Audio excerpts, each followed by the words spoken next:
गर्मी हो रही है तो एसी या पंखा चला लो, किसी से बात करनी है तो कॉल या मैसेज कर लो, अंधेरा है तो बल्ब जला लो। क्या आपने कभी सोचा है कि एसी, पंखा, mobile phone, satellite, space missions, बड़े बड़े टेक इंडस्ट्री कभी एग्जिस्ट ही नहीं करती अगर इलेक्ट्रिसिटी की खोज नहीं हुई होती। और इलेक्ट्रिसिटी की खोज हुई कैसे और हुई कब? अगर आपको लगता है कि ये कुछ वैज्ञानिकों और कुछ ही सालों की ये खोज है तो आप बिल्कुल गलत हैं, क्योंकि इसका इतिहास 100-200 साल पुराना नहीं बल्कि 2500 साल पुराना है। और ये सब शुरू हुआ एक ग्रीक आदमी और एक पत्थर से।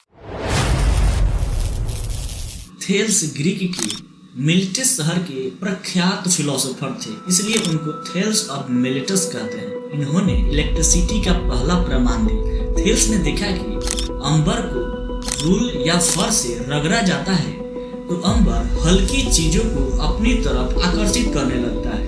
थेल्स फिलोसोफर थे, इसलिए उनका मानना था कि अंबर के अंदर जान है, इसीलिए वो चीजों को अट्रैक्ट कर रहा है।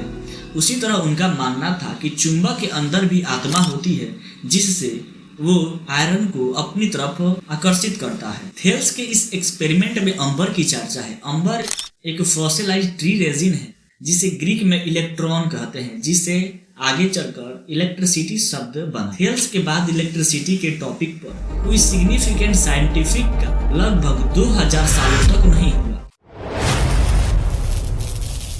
गिलबर्ट एक इंग्लिश फिजिशियन थे।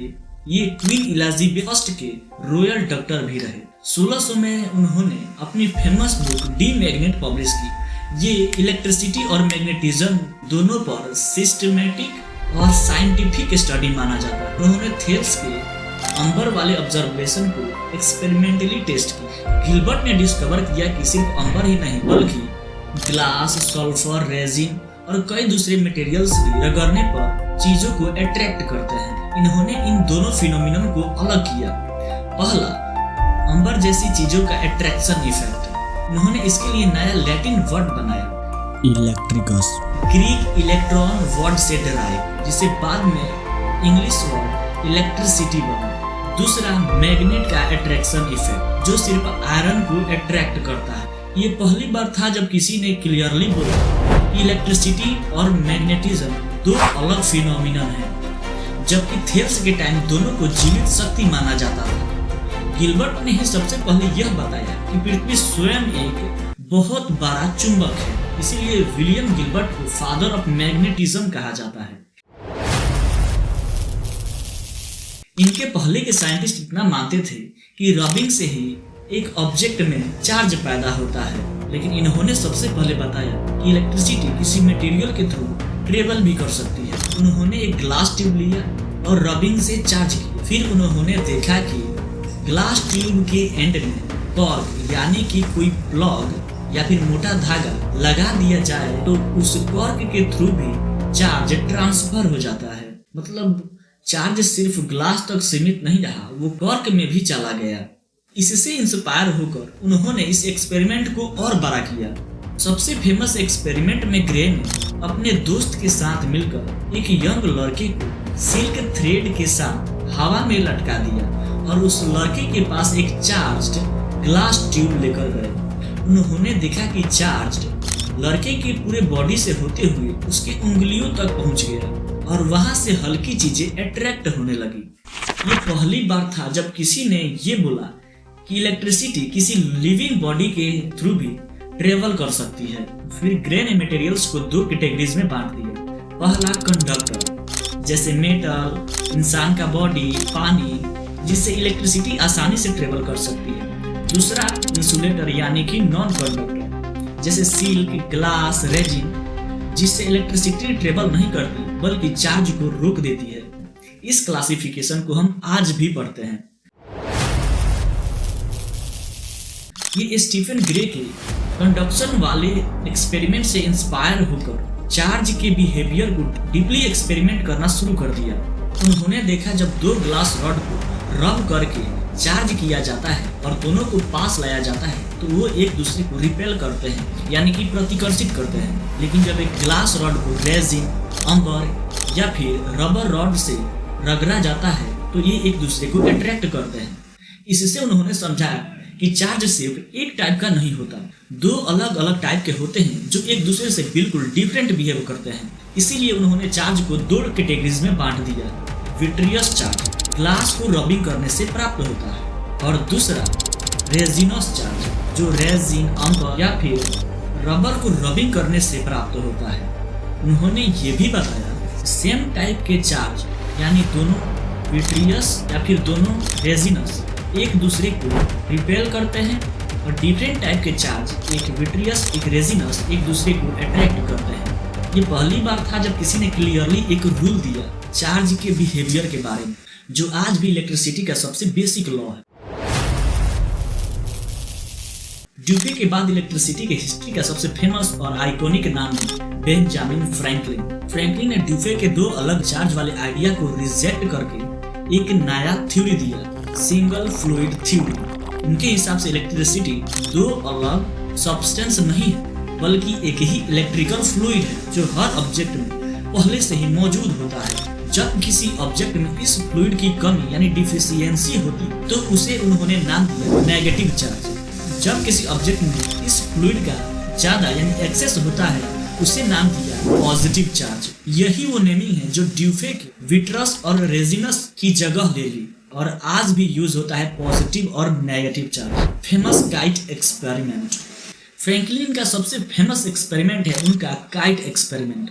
उन्होंने एक तूफान यानी थंडर स्टॉर्म रात में एक पतंग उड़ाई जिसके ऊपर एक मेटल वायर लगी थी। पतंग की डोर नीचे एक मेटल की से बनती थी और उसके नीचे एक सिल्क रिबन था।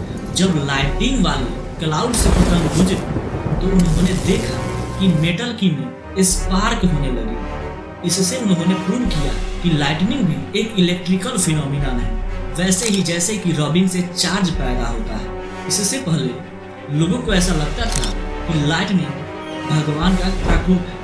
ये एक्सपेरिमेंट बहुत ही रिस्की था। कई साइंटिस्टों ने इस एक्सपेरिमेंट को दोबारा ट्राई करने की कोशिश की और उनकी शौक से मौत हो गई। लाइटनिंग रॉड का इन्वेंशन। काइट एक्सपेरिमेंट के बाद फ्रैंकलिन ने इसका एक प्रैक्टिकल यूज निकाला। उन्होंने लाइटनिंग रॉड इन्वेंट किया।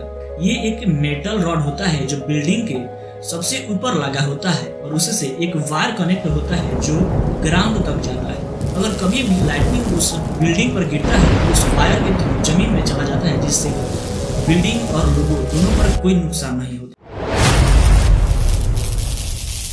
ल्यूगी गैल्वेनी एक इटालियन डॉक्टर और एंटोमिस्ट थे, यानी कि बॉडी स्ट्रक्चर का स्पेशलिस्ट। वो फ्रॉग के पैरों पर एक्सपेरिमेंट कर रहे थे। उन्होंने देखा कि मरे हुए मेढक के पैरों को मेटल चाकू से टच किया जाता है और उसी वक्त पास में एक इलेक्ट्रिक मशीन स्पार्क दे रही हो। मेढक का पैर हिलने लगता है जैसे कि वो जिंदा हो। ये देखकर गैल्वेनी हैरान रह गए कि एक मरी हुई मसल इलेक्ट्रिसिटी से रिएक्ट कैसे कर सकती है। इसके बाद गैल्वेनी ने एक थ्योरी दी कि एनिमल के अंदर भी एक एनिमल इलेक्ट्रिसिटी होती है जो नर्वस और मसल्स को कंट्रोल करता है।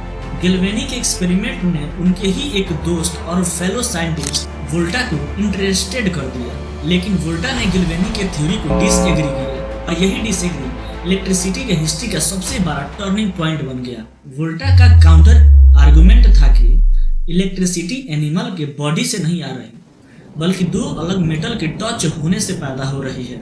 जैसे गैल्वेनी के एक्सपेरिमेंट में आयरन और कॉपर दोनों यूज हुआ था और फ्रॉग की लेग सिर्फ एक कंडक्टर का काम कर रही थी, खुद इलेक्ट्रिसिटी का सोर्स नहीं थी। वोल्टा ने फ्रॉग की जगह दो अलग मेटल लिया, जिंक और कॉपर, और उनके बीच में साल्ट वाटर से भीगे कपड़े रखे। उन्होंने इन लेयर्स को बार बार स्टॉक किया, zinc cloth copper, zinc cloth copper, और इससे एक ढेर बन गया। उन्होंने इन ढेर के एंड्स को वायर से कनेक्ट किया तो उन्होंने देखा कि इससे कंटिन्यूअस और स्टडी इलेक्ट्रिक करंट फ्लो हो रहा है बिना किसी रबिंग और स्पार्क। ये दुनिया की पहली बैटरी थी जिसे वोल्टेनिक पाइल कहते हैं। इससे पहले तक जो भी इलेक्ट्रिसिटी थी वो स्टैटिक इलेक्ट्रिसिटी थी, यानी कुछ पल के लिए पैदा होती और फिर डिस्चार्ज हो जाती। ये डिस्कवरी इतनी इम्पोर्टेंट थी कि इसी के बाद इलेक्ट्रिसिटी का पहला प्रैक्टिकल इंडस्ट्रियल यूज शुरू हुआ। इसीलिए उनके ही नाम पर वोल्टेज का यूनिट वोल्ट रखा गया।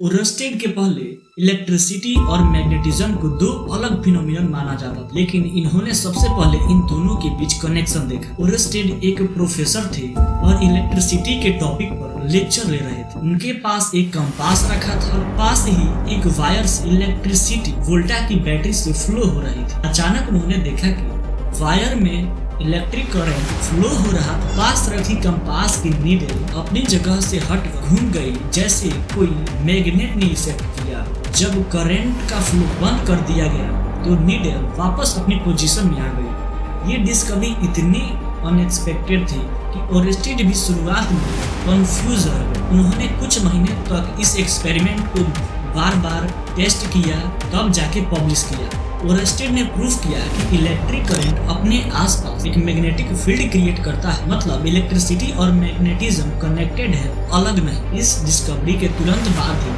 कई साइंटिस्ट इस नए फील्ड में काम करना शुरू कर दिए। ओरस्टेड की डिस्कवरी की न्यूज जब फ्रांस में पहुंची तो एम्पियर ने तुरंत इस पर काम करना शुरू कर दिया और सिर्फ एक हफ्ते के अंदर ही अपना पहला पेपर प्रेजेंट कर दिया। एम्पियर ने प्रूफ किया कि दो पैरेलल वायर जिनमें करंट फ्लो हो रहा हो वो एक दूसरे को अट्रैक्ट या रिपेल कर सकती है। डिपेंड करता है कि उनमें करंट सेम डायरेक्शन में है या फिर ऑपोजिट डायरेक्शन में। सेम डायरेक्शन में हो तो वायर अट्रैक्ट करती है, अगर ऑपोजिट डायरेक्शन में हो तो वायर एक दूसरे को रिपेल करते हैं। उन्होंने इलेक्ट्रिसिटी और मैग्नेटिज्म के इस रिलेशनशिप मैथमेटिकल फॉर्मूला में कन्वर्ट किया। मतलब पहली बार था जब ऑब्जर्व नहीं बल्कि मैथमेटिकली कैलकुलेट किया जा सका। उनके नाम पर ही इलेक्ट्रिक करंट की एसआई यूनिट एम्पियर रखी गई। अब आता है इलेक्ट्रिसिटी की हिस्ट्री का सबसे प्रैक्टिकल और रेवोल्यूशनरी नाम, माइकल फैराडे। इंटरेस्टिंग बात यह है कि फैराडे एक गरीब परिवार से थे और उनकी फॉर्मल एजुकेशन भी बहुत कम थी। वो एक किताब के दुकान पर काम करते थे और किताब पढ़ते पढ़ते ही साइंस सीखे। बाद में वो फेमस साइंटिस्ट हम्फ्री डेवी के असिस्टेंट बने, फिर बाद में एक लेजेंडरी साइंटिस्ट बन गए। ओरस्टेड ने दिखाया कि इलेक्ट्रिसिटी से मैग्नेटिज्म बनता है। फैराडे ने इसका उल्टा सोचा, मैग्नेटिज्म से इलेक्ट्रिसिटी। उन्होंने एक कॉइल ऑफ वायर ली और उसमें एक मैग्नेट को अंदर बाहर मूव किया। जब मैग्नेट मूव हो रहा था तब कॉइल में करंट जनरेट हो रहा था, लेकिन जब मैग्नेट स्थिर हो जाता तो कोई करंट जनरेट नहीं हो रहा था। इससे उन्होंने समझा changing of magnetic field he electricity generate कर सकता है। ये फैराडे का famous law of electromagnetic induction है।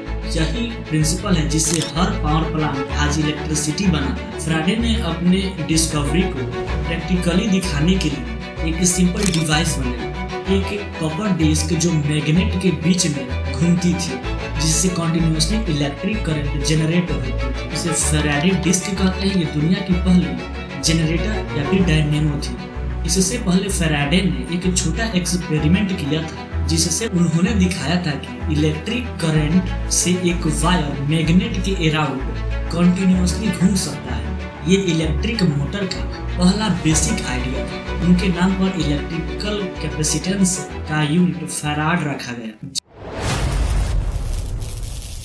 जेम्स क्लर्क मैक्सवेल इलेक्ट्रिसिटी और मैग्नेटिज्म की पूरी हिस्ट्री का सबसे इम्पोर्टेंट मैथमेटिकल कंट्रीब्यूशन थी। फैराडे के पास मैथ की फॉर्मल ट्रेनिंग नहीं थी, इसलिए उन्होंने अपनी डिस्कवरीज को सिर्फ एक्सपेरिमेंट और डायग्राम्स के थ्रू एक्सप्लेन किया था। मैक्सवेल ने फैराडे के सारे आइडियाज को लिया और उन्हें प्रिसाइज मैथमेटिकल इक्वेशंस में कन्वर्ट कर दिया, जिन्हें आज हम मैक्सवेल्स इक्वेशन के नाम से जानते हैं।